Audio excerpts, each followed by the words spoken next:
रहीम अस्सलाम वालेकुम नादरीन, आप यूट्यूब चैनल देख रहे हैं। मैं इमरान खान हूँ। कुछ और अहम खबरें हैं आपके साथ शेयर कर लेता हूँ। मैं सबसे पहले तो जो बेंच बना हुआ था सुप्रीम कोर्ट ऑफ पाकिस्तान का, वो बेंच तहलील हो गया है, जो खैबर पख्तूनख्वा और पंजाब के इंतखाबात के हवाले से केस को सुन रहा था।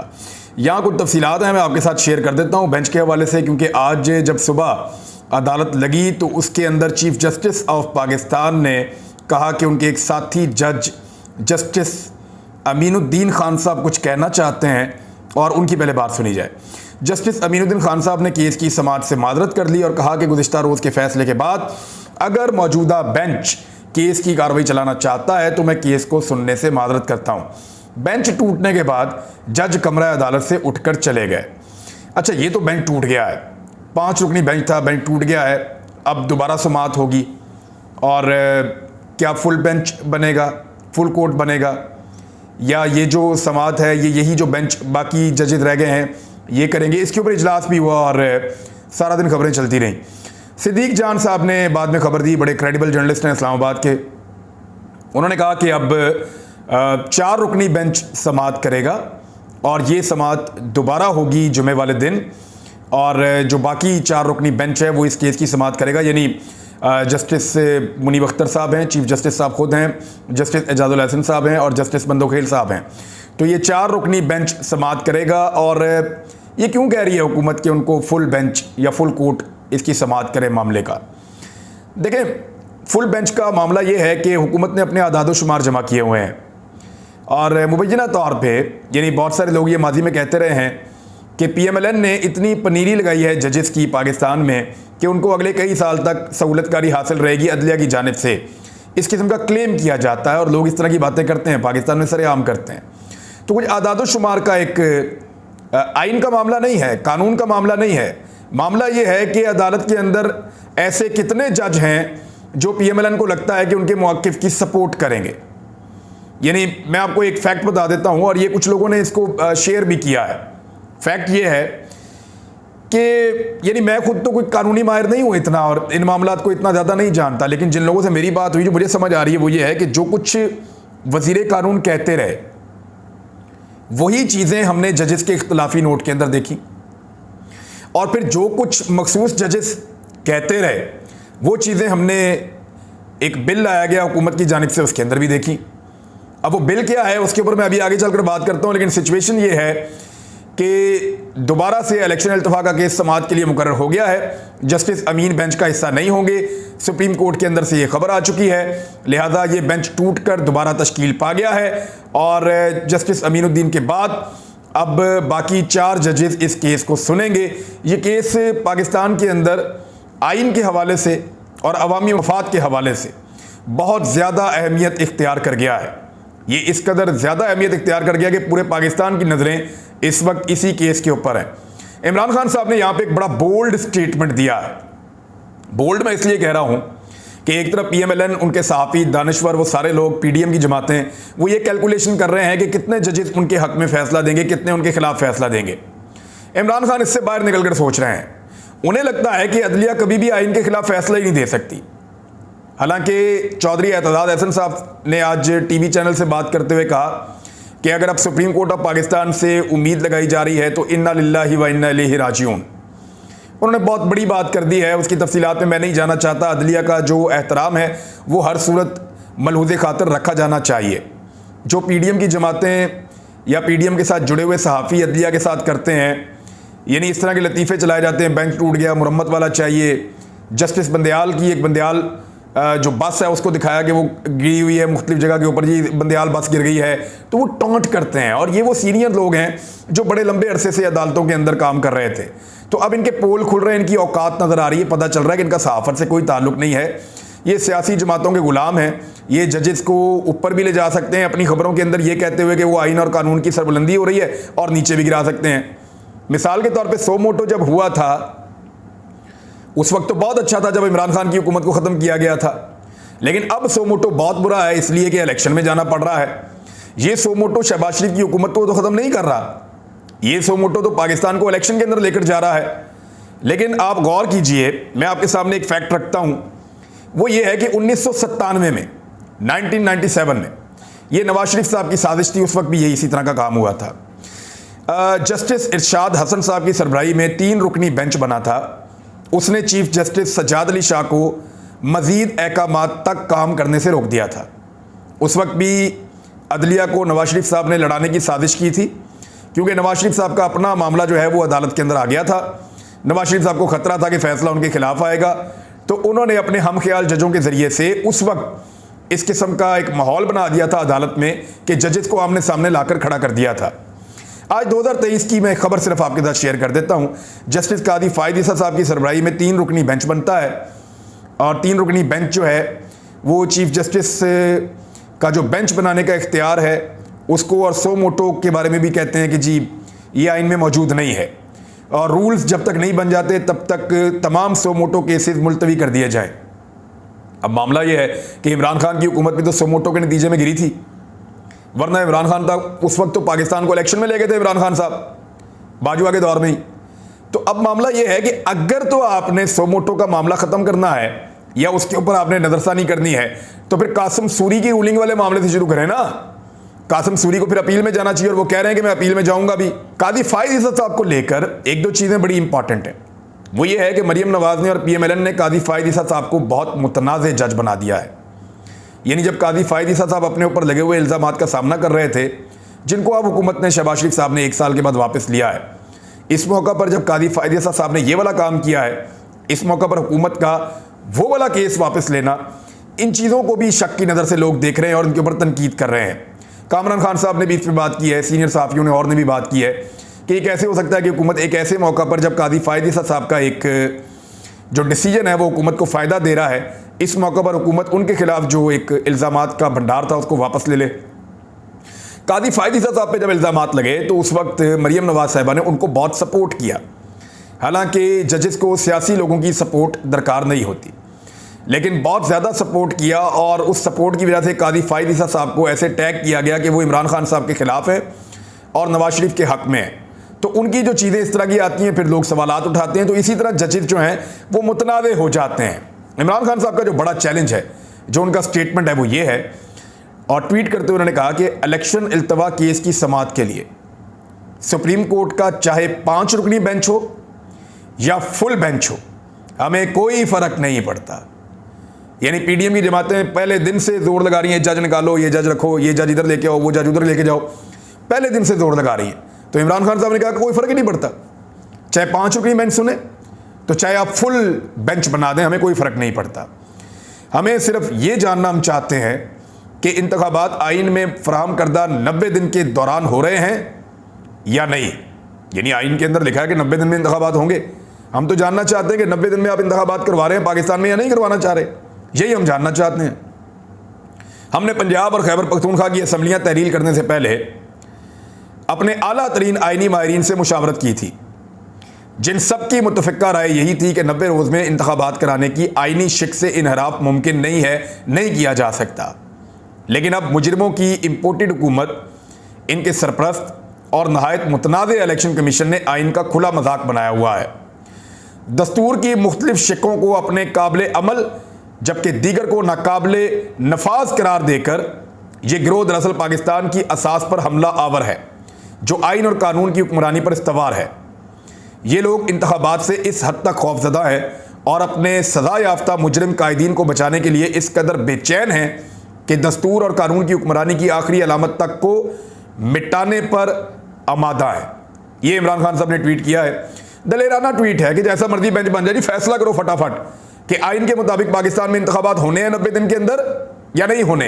यानी अदालत को इस चीज़ में उलझा दिया कि सो मोटो हो सकता है या नहीं हो सकता। अदालत को इस चीज़ में उलझा दिया कि बेंच बन सकता है या नहीं बन सकता।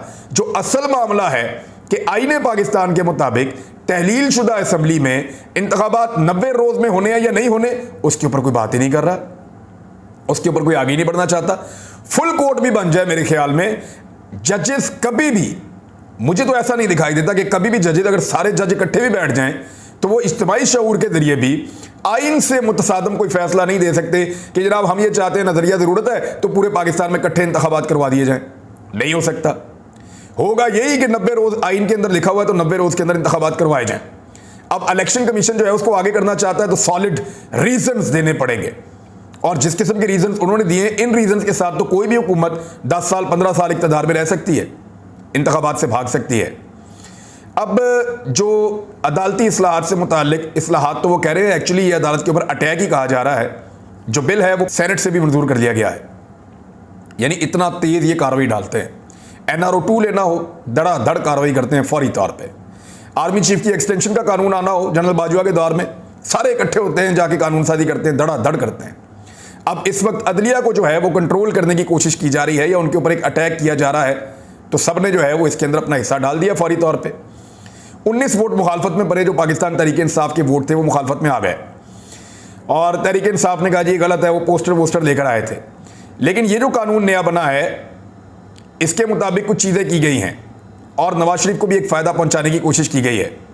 कानून के अंदर चीफ जस्टिस ऑफ पाकिस्तान के इख्तियारात को कम किया जा रहा है, सो मोटो के इख्तियारात जो हैं उनको महदूद किया जा रहा है और उसके साथ जो बेंच की तश्कील और दीगर चीज़ें हैं, अभी इसकी तफसीलात सामने आएंगी, आपके साथ शेयर करेंगे। इन्होंने बड़ी वारदात डाली है और बैठकर एक ऐसी कार्रवाई डाली है जिससे इंतखाबात में ना जाना पड़े, यानी इंतखाबात से बचने के लिए पाकिस्तान के आइन और कानून के साथ लगातार खिलवाड़ हो रहा है और वो ये हुकूमत कर रही है। इसके ऊपर जो है PTI के सेनेटर अली जफर, उन्होंने एक दावा कर दिया। उन्होंने कहा ये मुमकिन नहीं है कि ये टिक जाए, अदालत के अंदर मैक्सिमम 20 दिन के अंदर ये सारी आपकी कानून साजी उड़ जाएगी। आप आइन के आर्टिकल 184(3) के अंदर तरमीम करना चाहते हैं, यानी जो जज साहब का इख्तियार है वो 184(3) के तहत है और ये आइन का आर्टिकल है। इसमें तरमीम करनी है तो आपको 2/3 अक्सरियत चाहिए। आइनी तरमीम के लिए 2/3 अक्सरियत होती है। इस हुकूमत के पास सादा अक्सरियत नहीं है, लिहाजा आइन की तरमीम ये नहीं कर पाएंगे और सुप्रीम कोर्ट ऑफ पाकिस्तान में ये जो बिल इन्होंने बनाया ये उड़ जाएगा।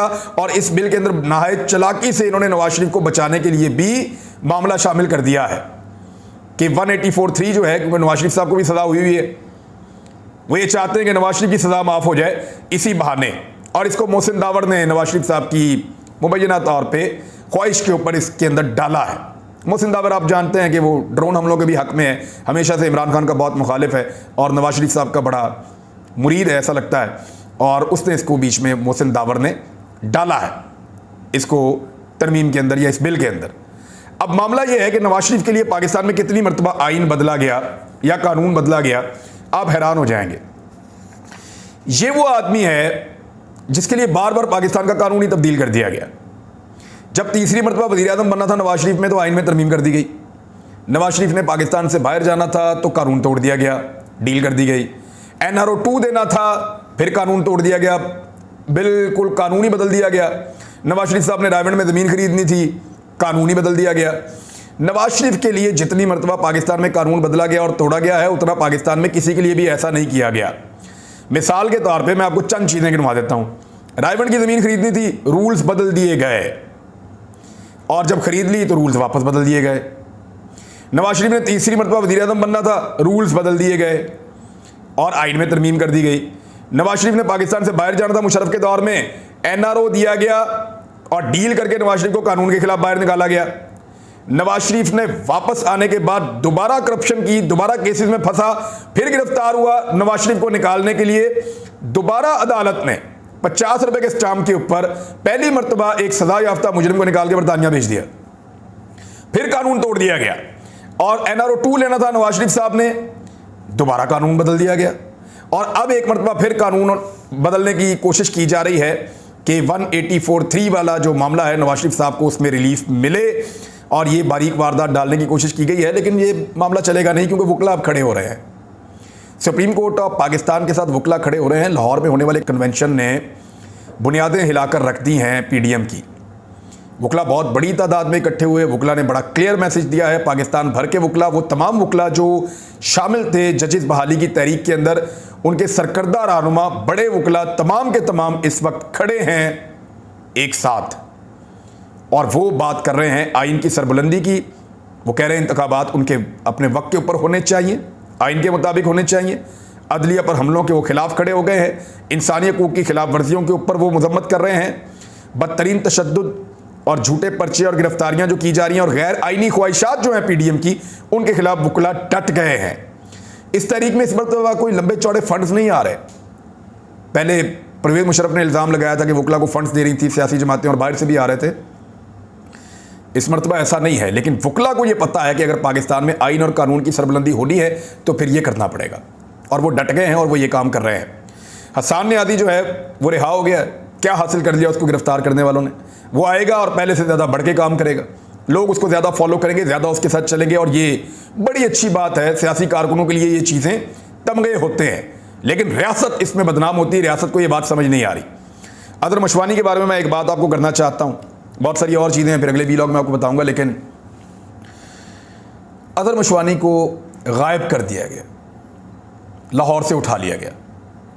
पुलिस कह रही है हमारे पास नहीं है, चारों सूबों में पता कर लिया, सारे इदारे कह रहे हैं हमारे पास नहीं है।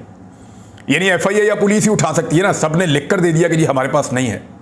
तो फिर कौन ले गया अज़हर मशवानी को? आप सब जानते हैं कि कौन ले गया।